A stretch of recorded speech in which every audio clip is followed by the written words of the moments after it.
Good morning. We are in Matthew chapter 8. We're going to start in verse 28 today. And it looks like we'll be talking about some demons.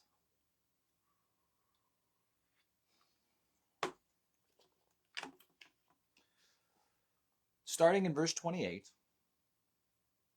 When he had come to the other side, to the country of the Gerasenes, there met him two demon-possessed men, coming out of the tombs, exceedingly fierce, so that no one could pass that way.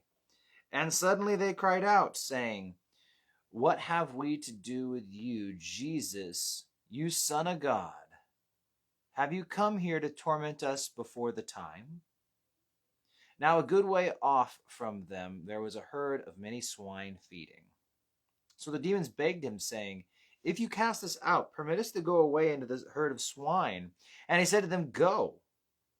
So when they had come out, they went into the herd of swine, and suddenly the whole herd of swine ran violently down the steep place into the sea, and perished in the water. Then those who kept them fled, and they went away into the city and told everything, including what had happened to the demon-possessed men. And behold, the whole city came out to meet Jesus, and when they saw him, they begged him to depart from their region. So this is a story that many of us are familiar with. You find it in Mark 5 and Luke chapter 8. So it's one we see again and again. And we're familiar that this is called the story of Legion. I believe in Luke's gospel we get his name. Now, for what it's worth, Luke and Mark weren't there. They, told the story after the fact. Matthew was there. And so with Matthew's account, it's interesting that he leaves out a bunch of details that many of us would have probably been, the name and all that other stuff. But then in his gospel, he mentions two men. Now, it's not a contradiction. It's just additional information. And more than likely, there was a couple people who were demon-possessed there. And while one of these people was perhaps by far more powerful, more prominent, more pronounced, there was more than one person. So Matthew makes mention that there was multiple people, whereas Mark and Luke are emphasizing that one guy who stands out, does the talking, etc. So again, kind of just different details taken from two different groups. But we see him come here to the other side of the Galilee. And so for you guys, I guess it go this way, or does it go?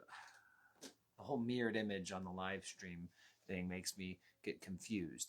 But from the populated side to the less populated side, from the side with all the Jewish cities over to the side of the Decapolis, where there's 10 cities, mostly Greek, but lots of Jews there too. We hear this place called the Gadarenes in the other Gospels. So it's the tribe of Gad is who owns that area over there. And they shouldn't be raising pigs, but they are. And he gets there, and they run into this demon. Now you'll notice the demon cries out. And we find this with the demons when they run into Jesus. They pretty much just submit to him. They never fight back. They never give him a hard time. Note that in the Bible. There's never once an instance where Jesus has any kind of resistance from a demon. And it's a good reminder that demons are not the opposite. The devil is not the opposite of God or of Jesus.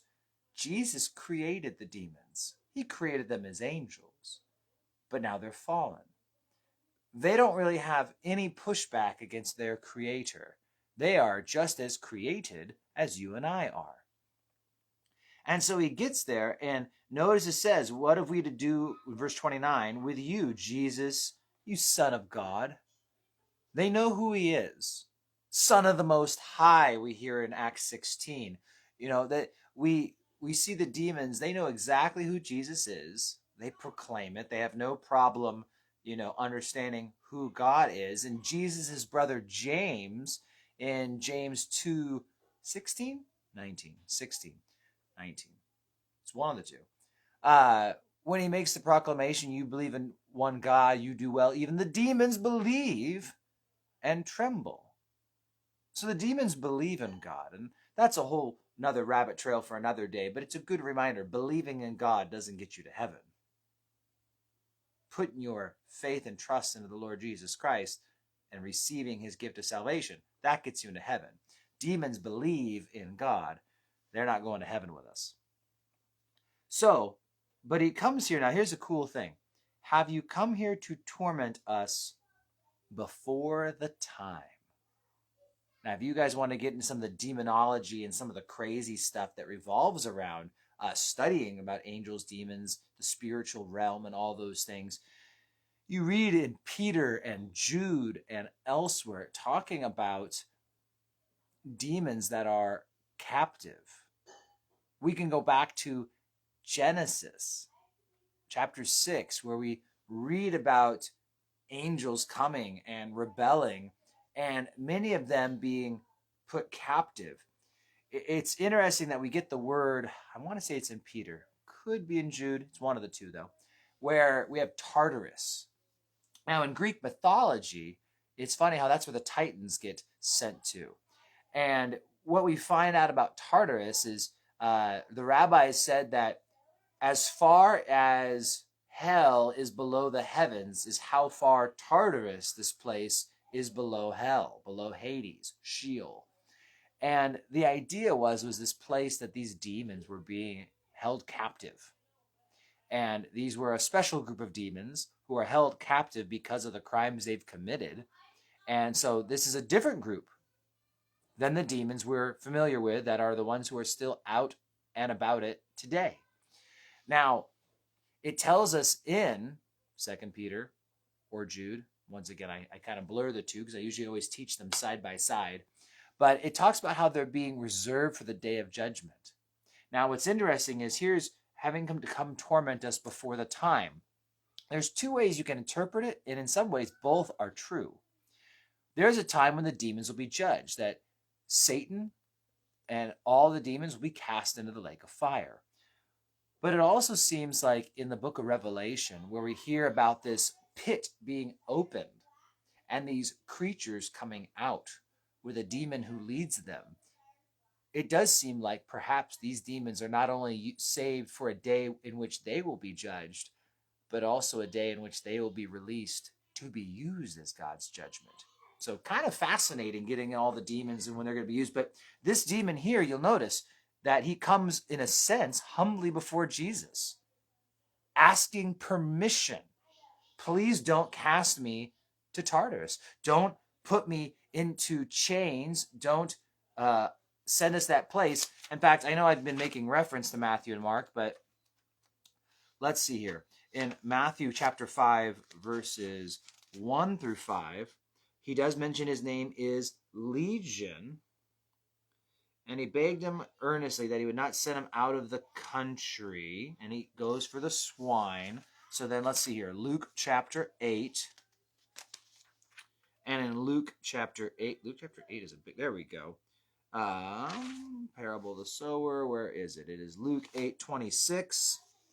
I beg you, do not torment me. Interestingly, it says, do not torment me. And here we go. It says in verse 31 of Luke 8, and they begged him that he would not command them to go out into the abyss. And so the idea is this abyss, this place of torment, that's where they did not want to get sent. And interestingly enough, angels we see in human form. Whenever we see angels appearing in the Bible, they look like men. Demons, on the other hand, we never see a demon with a body in the Bible. There's no physical manifestation of a demon ever mentioned. They always have to find their own bodies. They have to find a way to be in something for them to dwell. And so, interesting. And so they ask, can they go into the swine? And you'll notice in verse 31, if you cast us out, permit us to go away into the herd of swine. They're asking permission because, again, they have to. And Jesus permits it. Now, what's funny is that they go and they take the swine straight into the lake, and I don't know where they go after that. That's another question for another day, perhaps.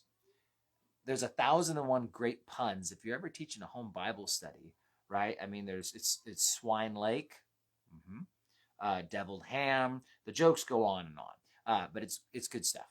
Regardless, that's what ends up happening. Putting it into our demonology study and just moving on to practical, it's interesting that all the people come and beg Jesus to leave. It said that no one was able to pass by that way back in verse 28, that a whole roadway or pathway was unusable because of the torment of these demon-possessed men, and Jesus frees them, and the man comes back to his right mind, and yet the people want Jesus to go away. And oftentimes we will see that men who reject the gospel, who reject you when you try to share the love of Jesus, they reject Jesus because they love their sin. They love their sin. They love their way of life. They might say, well, science, philosophy, contradiction, what about all the other? No, they just love sin. They love their sin, and therefore they reject the truth. They loved darkness rather than light. These people send Jesus away. Now, just worth noting from, I believe, Mark's gospel. No, actually it's Luke's. Pretty sure it's Luke's. How Legion wanted to follow Jesus, this man. He's no longer Legion. That was the name of the demon. So whoever the man was. And Jesus told him, you have to stay. Stay here. And the man stayed there in the area of the Decapolis, and he went and spread the gospel so that the next time Jesus came, 4,000 people gathered to hear him. And he multiplied the bread and fish for the second time. And so it's just a good reminder that, Jesus did that healing work. And what does the guy do? He goes and tells everybody.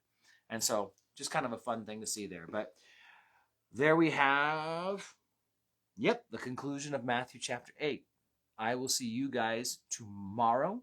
Tomorrow is Saturday. So I might do 7. Tomorrow's men's breakfast. I think I'm going to shoot for 7:30 tomorrow.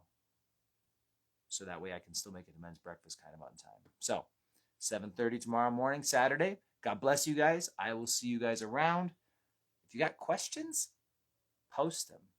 People always have questions about demons and that kind of stuff. Spiritual possession. It's a fascinating thing. So you guys take care, and I will see you then.